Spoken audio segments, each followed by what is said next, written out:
Dans la foulée des activités de l'Assemblée nationale, nous vous proposons la suite des auditions des membres du gouvernement, cette fois celle du ministre des Transports sur le commentaire d'Henri Nestor Ndjavé.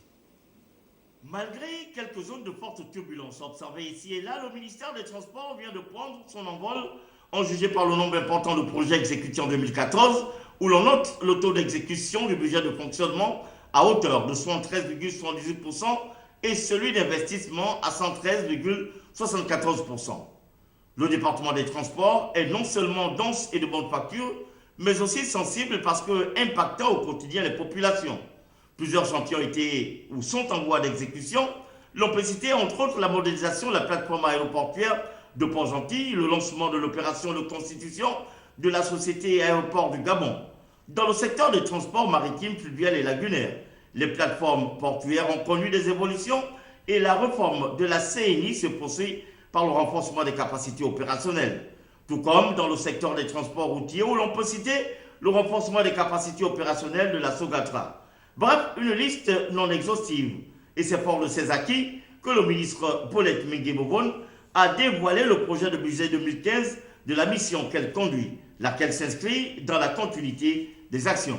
Le projet de budget soumis à votre examen prévoit pour le ministère des Transports une enveloppe globale hors solde permanente de 19 614 651 244 francs contre 18 567 436 084 francs en 2014, soit une augmentation de 1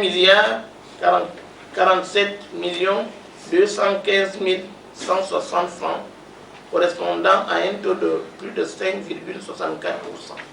Il est à noter qu'en 2015, l'action du gouvernement portera sur la mise en œuvre du programme de réforme du secteur des transports publics en commun. Plusieurs études sont en cours afin d'apporter des réponses adéquates et pérennes à la problématique du transport public en commun à Libreville dans un premier temps, puis dans les capitales provinciales. La poursuite des travaux de réhabilitation des ouvrages d'art atteints par le phénomène d'alcali-réaction le long du tracé du chemin de fer.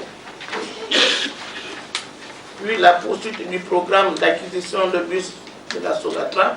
Face aux honorables députés, le ministre Paulette Mingué-Mobon a tout aussi sollicité la bienveillance de la représentation nationale pour que l'accord de programme, pilotage et soutien à la politique des transports, des dotations n'ayant pas été prises en compte dans le cadre de l'élaboration de la loi des finances 2015.